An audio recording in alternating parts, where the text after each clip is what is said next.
People tend to compare supercars to works of art and worship them as such. From their finely sculpted lines to their superior engineering to the emotions they stir while behind the wheel, it's easy to understand why they inspire people so. And like fine art, the best supercars are all about the details. It has a 5-liter V8, like a Koenigsegg. It has leather bonnet straps, like a Pagani. It has lightweight body panels and a stripped interior, like a GT3 RS. It has an external speedometer, like an old muscle car. It has a big oil cooler, like a Corvette ZR1. It has a trunk-mounted battery, like a Bentley GT. It utilizes wood in its structure, like a Morgan. It has airplane-style switches like an Aventador and a fire suppression system, because from where we stand, this car is much more likely to catch on fire than any Ferrari ever built. What would it take for you to agree to test drive a car that makes nearly 400 horsepower, weighs less than a Mini Cooper, and was built by someone barely old enough to vote in their parents' driveway? If that sounds scary, that's because it is. If a car is the sum of its parts, then Corbin's first-gen RX-7 is a schizophrenic homeless man. It's ugly, dirty, weathered, and an all-around disaster. But, as often goes with these things, a car can be not only far more than the sum of its parts, but a brilliant representation of not only its creator, but also the environment in which it is created.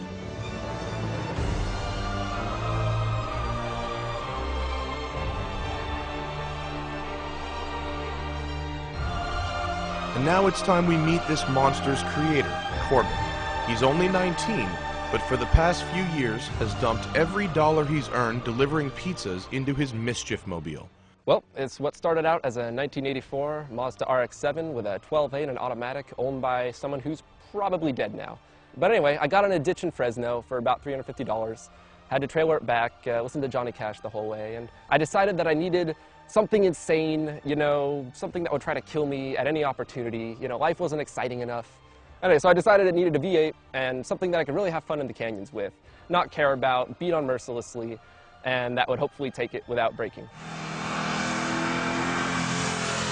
The off-the-shelf components are trick flow heads, Edelbrock manifold, 24-pound Cobra injectors. What else do we have on there? DFI fuel rails, we have a Walbro pump going on, we have a Jegs radiator with a custom mount bracket. Half the stuff's custom. Some Volvo ducting to keep the air going through the radiator. What else? We have BBK chromed long tubes, we have a CNL intake, a 70mm throttle body. We also have a K&N filter, a 65mm Thunderbird supercharged MAF, a T5 with an unsprung 6-puck cerametallic clutch, and a 12-pound aluminum flywheel with an ACT Stage 3 pressure plate that I didn't want, but is the only one they had, so I was like, whatever, send it over. Use the RE Speed coilover conversion kit, so it has adjustable height hats, 350-pound springs up front, 200s in the rear, Illumina 5-way adjustable dampers, full poly. I have a little burn mark. Yeah, you can barely see it from where I got molten rubber burning out the old bushings, you know, because this car just beats me whenever possible. And also camber plates to top it off. And if you'll allow me a minute, I'll explain why this rusted mess of a sports car is one of the best homebrew tuner cars I've ever driven. To start the car, clutch in, 3 toggles at the bottom for ignition and fan, then the second ignition switch, then you kick the starter motor, it fires, and then you have to shut the starter motor back off. Nice little shifter, actually. So, the e-brake works, that's good. Sunroof comes out, so it can I can actually fit.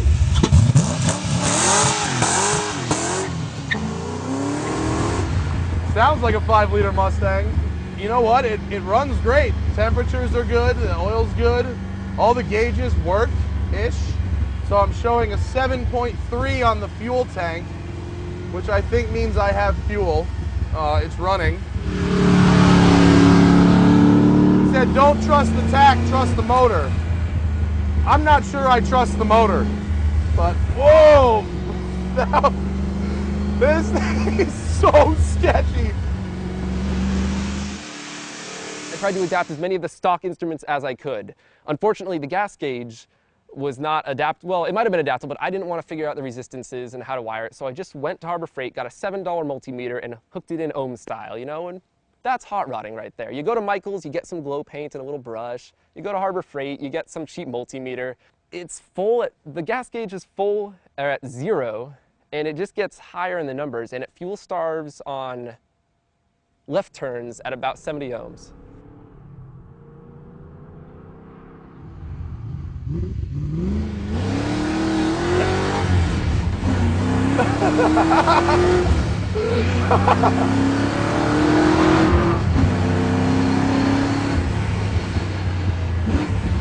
Well, this thing's a piece of crap, but it's a fast piece of crap. It's a hot rod, and to get philosophical for a brief moment, what makes a hot rod? It has to have rebellion, in my opinion. And so there we have an offensive statement. And we also have free candy, which is, the cops don't like that one very much. And we also have pedo bear and a troll face. Basically, I didn't think it was making people angry enough. You know, you gotta troll on people with your car sometimes, and I think this has done a superb job now that I have jokes all over the thing. And I mean, is there a more obnoxious place to drive this car than in the hills of Malibu, ruining these people's view, ruining their quiet and peace, and just with the ugliest, ricketiest, most obnoxious, best car ever.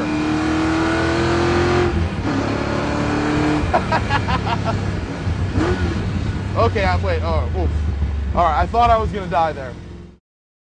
Imagine for a moment that you're in a prison during a prison break. Now this is going to be chaotic, but now imagine all the prisoners are on PCP, and they all have knives, and it's almost that bad. It's not quite there. It's like the prisoners without the knives, you know? You go in, you're driving it, you turn, and it may understeer and you might die, it may oversteer and you might die, or you may be a total badass and get around the corner.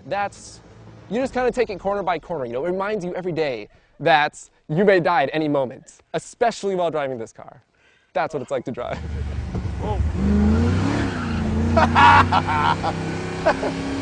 Something about this car makes you want to be just a total dick.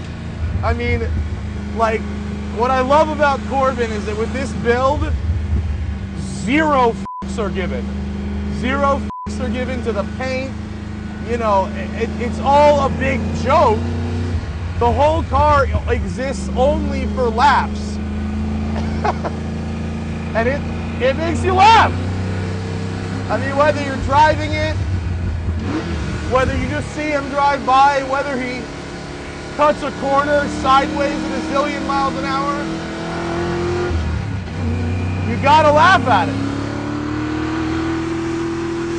I will say this, as an experience, as a car that will keep you engaged, whether you're sitting in traffic or on the canyons or on the highway, this does provide far more thrills per hour than, say, a Nissan GTR, which, when driven at the limit, is amazing. When driven below the limit is boring. Never a dull moment here.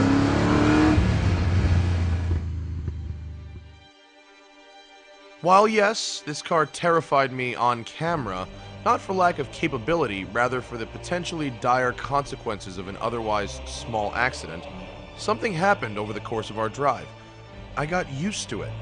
Once you understand how to manhandle it, the Mazda no longer becomes scary and transitions into a raw, sticky, and very capable Hoonmobile that would absolutely dominate a Lemons race if only it were cheap enough. Well, if I had to put it in a dealer showroom, I would have put at least a $3,000 price tag on. I honestly think people would think it's worth $2,000. I mean, looking at it from the outside, it clearly doesn't look like, it looks like someone took an RX-7 and then just made it, you know, put some jokes on it and put some wheels on it, and that's not so far from the truth. But in reality, there's about $13,000 worth of parts alone, as many as I could get cheaply, and then about 2 years of labor, all of which I did myself. So if you value my time, which, you know, it's questionable, then considerable expense. I I think the most valuable lesson we've learned so far this season on Tuned is that cars are a reflection of their owners. Look at the Hennessy Venom GT. I mean, that thing is basically John Hennessy with 4 wheels. Frank's Crazy Lotus is an angry demon of death because Frank is an angry demon of death. Corey's drift car has naked zombies on it because this is a guy who walks around with his own face on t-shirts, and it's perfect. It reflects the owner. And Corbin's car, he wanted to go fast. He lives at home with his parents. He doesn't care what people think. More importantly, he wants to get a rise out of people in Malibu with all this money with his angry, fast, crazy RX-7. It has character coming out of every ghetto-drilled hole in this car. And that's what I love about this car. This car is Corbin on wheels. See y'all next week. Here you see low down, we have our Corbin special. It's the Aero plank. It's not patented yet, so you can't use this. Well, don't use this, please, until I get it patented so I can get money out of you. Well, you see, we here at Corbin Motors have done the finest testing in all conditions. We went up stunt road and then went down stunt road and repeated until the car could do it many times without braking. And it almost is there. We'll find out.